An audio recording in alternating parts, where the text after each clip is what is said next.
Haz doomsday has come. Haz madly yells in Meg's face as her father launches YouTube to humiliate him. Prince Harry and Meghan Markle are still getting slammed for their decision to leave the royal family and the UK behind, but this time, the criticism is personal. Markle's father, Thomas Markle, has recently shared his view on Megxit. Thomas recently launched a YouTube channel with his pal Carl Larson, and he's already tackled some of the topics surrounding his daughter and son-in-law. In the channel's first video, he discussed the strained relationship between the Duchess of Sussex and her half-sister, Samantha, including the lawsuit she has brought against Markle. In Thomas and Larson's most recent video, the Duchess' father blasted Harry for his decision to end his time as a working royal and move to California. Larson asked Thomas what his thoughts were surrounding Harry's decision to skip his grandfather, the late Prince Philip's memorial service, but to attend the Invictus Games a few weeks later. Thomas responded, "I think it's disrespectful for a man to abandon his country.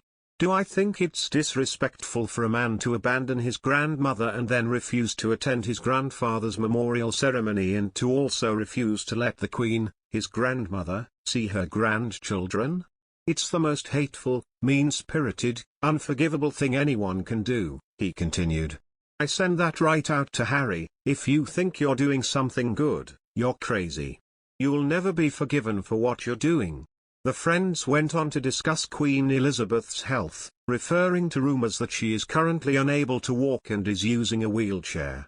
However, Gossip Cop has previously reported that those rumors are unfounded. While the Queen has been seen using Prince Philip's cane at times, there is no evidence that she is wheelchair-bound.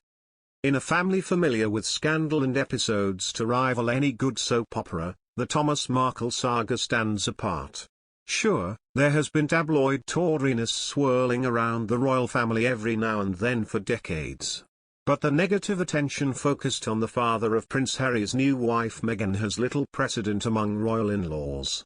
"It's all very sad. It's a disaster, really," said UK-based author and royal biographer Penny Junor.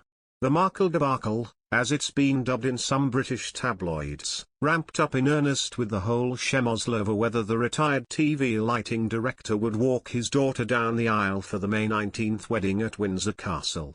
In the end, he didn't, and Harry's dad, Prince Charles, stepped in. Since then, there has been a constant barrage of tabloid headlines, as Markle periodically speaks with media outlets to share his views, none of them very complimentary, about his daughter's new relatives. The 74-year-old, who lives a reclusive life in Mexico, recently went on about the royal family's cult-like secrecy and compared them to Scientologists. "They close the door, pull the shades down and put their fingers in their ears so they don't have to hear," he told the Sun newspaper last week. Each time Markle speaks, it just seems to add to the negative narrative developing around him. "I have been watching with a certain amount of interest, and it does seem like a bad episode of Coronation Street, a soap opera," said British public relations expert Mark Borkowski, who has worked with everyone from Michael Jackson to Mikhail Gorbachev. Everyone from Michael